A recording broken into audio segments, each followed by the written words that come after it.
8 to 25 solar mass stars end up as neutron stars when they die. The typical mass of a neutron star, now notice, the typical mass of a white dwarf is 1. The maximum mass of a white dwarf, 1.4. So neutron star, the lowest mass, 1.4. So if you're less than 1.4, you're going to be white dwarf. So they start 1.4, the lightest, the heaviest, 3 solar masses, roughly. You can't be heavier than 3. Okay?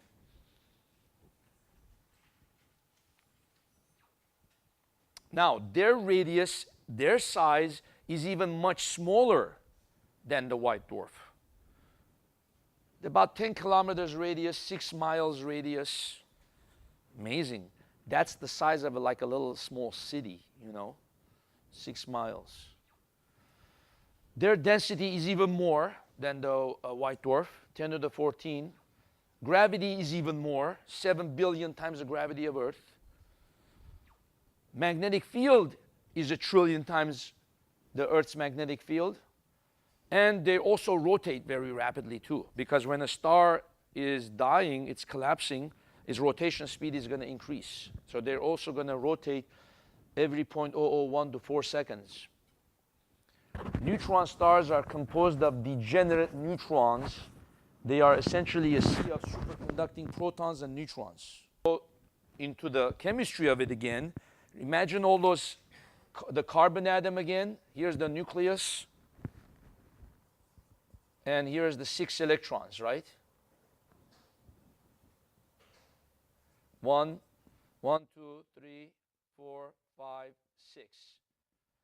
Okay, so now imagine getting those 6 electrons of the carbon atom and squeezing them even more, What's going to happen? The electron is going to be forced into the nucleus. You're going to push it in.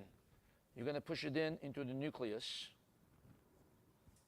So inside of the nucleus of the carbon atom, what do we see if we blow it up? We see 6 protons.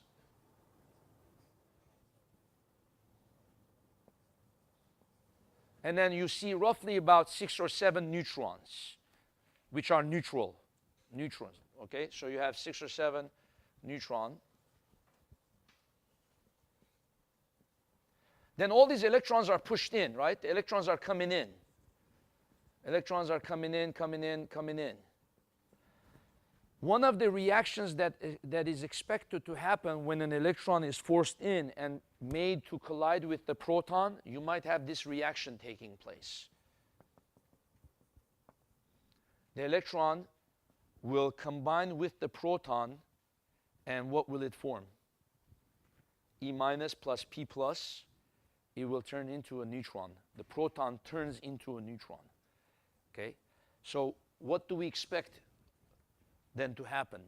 Those electrons are going to be forced in. Some of them are going to combine with the protons, turns into neutron. Some of the electrons might not combine with the proton. So the protons might just stay as proton. So what do we expect the neutron star to be? A bunch of neutrons, some proton, and some electron. You see?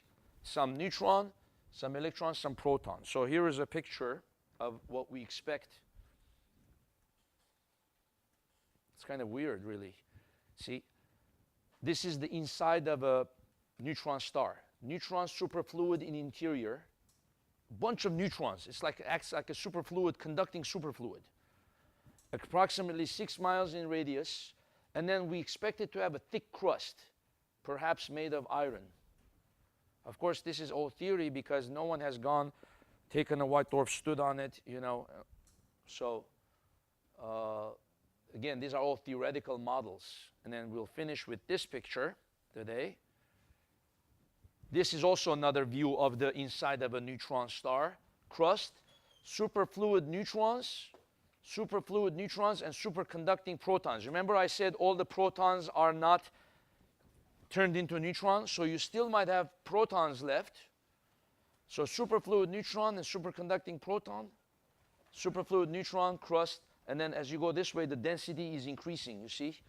4.3 times 10 to the 14, getting denser, 2 times 10 to the 17, 1.3 times 10 to the 18.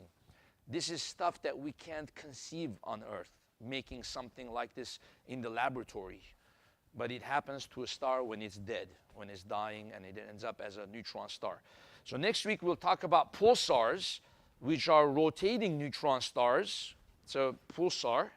And then we'll end with the topic of black hole. And then we're going to start lecture 12, which is on binary stars. Okay, cool.